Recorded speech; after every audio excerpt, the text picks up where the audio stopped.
दिल्ली में विधानसभा के चुनाव लगातार नजदीक आ चुके हैं। इसी बीच दिल्ली में चुनावी सरगर्मियां लगातार तेज होती नजर आई, लेकिन इसी बीच अरविंद केजरीवाल फिर से एक बार चुनावों के घेरों में आकर खड़े हो गए हैं।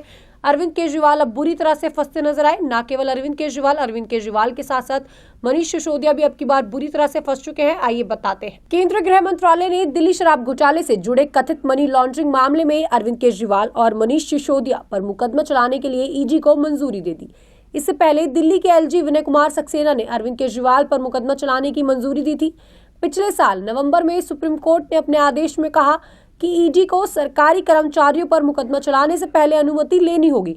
अरविंद केजरीवाल ने दिल्ली हाईकोर्ट में याचिका दायर कर कहा उनके और अन्य के खिलाफ ईडी की चार्जशीट अवैध है, क्योंकि अभियोजन शिकायत दर्ज करने से पहले अधिकारियों से पूर्व अनुमति नहीं ली गई। दिसंबर 2024 में ईडी ने एलजी को एक पत्र लिखा। इसमें कहा गया कि मंजूरी नहीं दी जाएगी, लेकिन साथ साथ ये भी कहा गया कि मंजूरी दी जानी चाहिए, क्योंकि शराब घोटाले मामले में केजरीवाल कांगपिंग और प्रमुख साजिशकर्ता माने गए। पिछले दिनों दिल्ली हाईकोर्ट ने नियंत्रक एवं महालेख परीक्षक सीएजी की रिपोर्ट पर विधानसभा में चर्चा में देरी को लेकर आम आदमी पार्टी के नेतृत्व वाली दिल्ली सरकार को फटकार लगाई।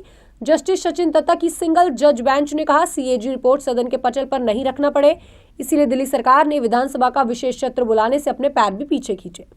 बीजेपी ने सीएजी रिपोर्ट का हवाला देते हुए दावा किया कि शराब नीति घोटाले से दिल्ली को 226 करोड़ रुपए का राजस्व घटा हुआ मिला। बीजेपी ने दावा किया कि दिल्ली शराब घोटाले में आम आदमी पार्टी के कई नीतियों की रिश्वत भी मिली थी। दिल्ली हाईकोर्ट ने आम आदमी पार्टी सरकार को फटकार लगाते हुए कहा कि सीएजी रिपोर्ट पर जिस तरह से आपने अपने कदम पीछे खींचे, उससे आपकी ईमानदारी पर संदेह पैदा होगा। हाईकोर्ट ने आगे जोर देते हुए कहा कि रिपोर्ट तुरंत स्पीकर को भेजी जानी चाहिए और इस पर सदन में चर्चा भी शुरू की जाए। 17 नवंबर 2021 को दिल्ली की केजरीवाल सरकार ने एक्साइज पॉलिसी 2021-22 को लागू किया।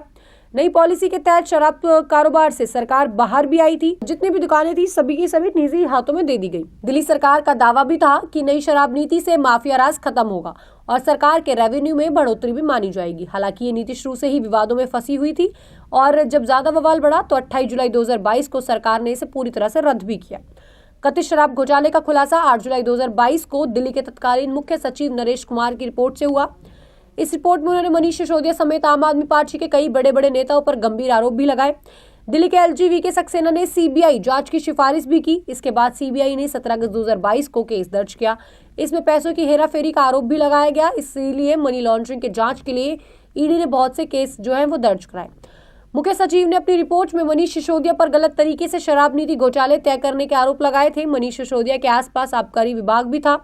आरोप लगाया गया कि नई नीति के जरिए लाइसेंस धारक शराब कारोबारियों को अनुचित लाभ पहुंचाया गया। रिपोर्ट में आरोप लगाया गया कि कोविड का बहाना बनाकर मनमाने तरीके से 144 करोड़ रुपए लिए गए और लाइसेंस की फीस बताया गया, लेकिन 30% पैसे हैं वो वापस लौटा दिए गए, लेकिन वो जाने चाहिए थे सरकार के हिस्से में, लेकिन वो लोगों को वापस लौटाए गए। अब इस बारे में जो ये सारा केस है वो अरविंद केजरीवाल और मनीष सिसोदिया पर लगातार चला हुआ है। अब देखने वाली बात होगी कि अरविंद केजरीवाल और मनीष सिसोदिया चुनावी सरगर्मियों के बीच आखिरकार जेल में रहेंगे या फिर यहीं रहने वाले हैं। लेकिन जो ये बड़ा सवाल अरविंद केजरीवाल और मनीष सिसोदिया पर उठा है, बता दें कि अभी कुछ दिन पहले अरविंद केजरीवाल जेल से रह के आए हैं। जेल में रहने के बाद उन्होंने आकर अपने सीएम पद से इस्तीफा भी दिया। इस्तीफा देने के बाद उन्होंने आतिशी को दिल्ली का मुख्यमंत्री बनाया और उनका कहना था कि अगर दिल्ली की जनता उन्हें दोबारा से चुनती है तो वो मुख्यमंत्री बनना पसंद करेंगे, लेकिन जब तक वो इस्तीफे पर रहने वाले हैं, क्योंकि उन्हें शराब घोटाले मामले और ईडी ने उन्हें गिरफ्तार किया था। लेकिन 2 मामले उन पर लगातार चलाए गए, मनी लॉन्ड्रिंग और शराब घोटाला। लेकिन बाद में उन्हें दोनों मामलों से रिहा भी कर दिया गया था। लेकिन अब दोबारा से केंद्रीय मंत्रालय का एक बड़ा फैसला जो है वो आज सुनाया गया। केंद्रीय मंत्रालय ने पूरी तरह से ईडी को इजाजत दे दी है। ईडी को कहा गया है कि आपको जितनी भी जानकारी इकट्ठी करनी है, जितनी भी जांच करनी है, आप कर सकते हैं। तो अब जो विवादों के घेरे में अरविंद केजरीवाल और मनीष सिसोदिया पूरी तरह से फंसते नजर आए। ज्यादा जानकारी के लिए बने रहे हमारे साथ रियासत न्यूज।